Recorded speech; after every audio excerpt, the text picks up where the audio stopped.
What's the most valuable lesson you've learned from a relationship? I learned that it's important to have your own interests and passions. A relationship shouldn't be your only source of happiness. It's like a plant. If you tend to it, water it, feed it, and give it sunlight, it will thrive. If you leave it in the corner, neglect it, and don't give it any of your time and effort, it will wither and die. Never get complacent. Show them how much you care every chance you get. People can say the sweetest things to you and absolutely mean them in the moment. But moments are fleeting. You shouldn't always have to beg for someone to give you attention.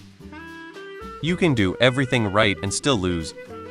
Once someone feels comfortable being abusive towards you, that will never change no matter how much you try.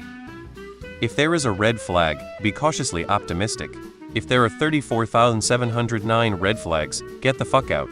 I was in love with the thought of being in my first real relationship and ignored everything that I should have paid attention to. Don't be or stay in the relationship for potential. Be there and realize the reality that exists. I just got out of one that I stayed in way too long because I kept betting on potential, even though the person kept showing me who they were. I learned to do boundaries and how to actually put them up in an honest way. Granted, she kept trying to bulldoze them, but I stayed pretty well strong, but she didn't much like that. Shrug. I learned quite a bit and grew quite a bit. I got to go on fun adventures and became a better person. She wasted her time and the opportunities, and she was where she was at the beginning, no real growth. I don't know what is going on with her life, but I would guess it has gone downhill based on some of the people in her life that I have talked to a while ago. Not my monkeys, not my circus. Sometimes it just doesn't work, and that's fine. You don't have to hate each other, talk shit, or blow things out of proportion just because it's easier that way. Things don't work, and that's okay. Communication really is key. It can make or break a connection. If you live together, that person is not just your lover, but your roommate. If your partner is doing most of the cooking, cleaning, and childcare, expect a lot of tension, unhappiness, and regret. Love yourself first. You cannot change a person. Oh gosh, so many of them. May cry just thinking about some haha. You cannot change someone.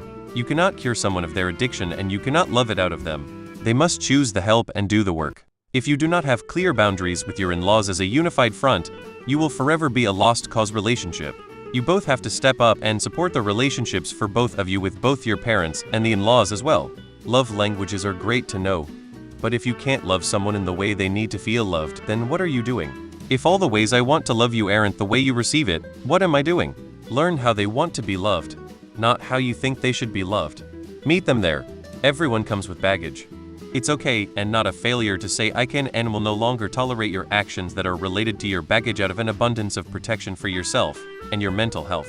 Bring a complete self to the relationship. Have your own hobbies and life. Make sure they do too. Don't stop doing those hobbies because of them. There's more. I'm sure I might be back lol. Don't stick around with someone who doesn't make you happy, satisfy you, or meet your needs. It's better to be alone than with someone who makes you feel alone. After my last relationship ended, I decided to stop looking for happiness in other people. I was single for 6 years and quit having casual sex. I worked on myself and learned to be happy on my own. Then, suddenly and unexpectedly, I met my current partner and we recently got engaged. I wasn't seeking her out. She just happened to come at the right time, and the 6 years I spent being single and finding my own happiness allowed me to become more desirable and a healthier partner. You won't find it if you're looking for it. Just worry about yourself and be open to spending some time alone and find peace in that. Trust your gut. No answer is also an answer. If you want an answer from your partner and they cannot give that to you, it is often your cue to decide how to proceed. Patience can go a long way. Reason why tons of folks break up nowadays is because they are not patient. They want everything to be perfect right now.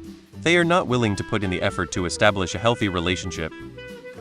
Whoever loves the least controls the relationship.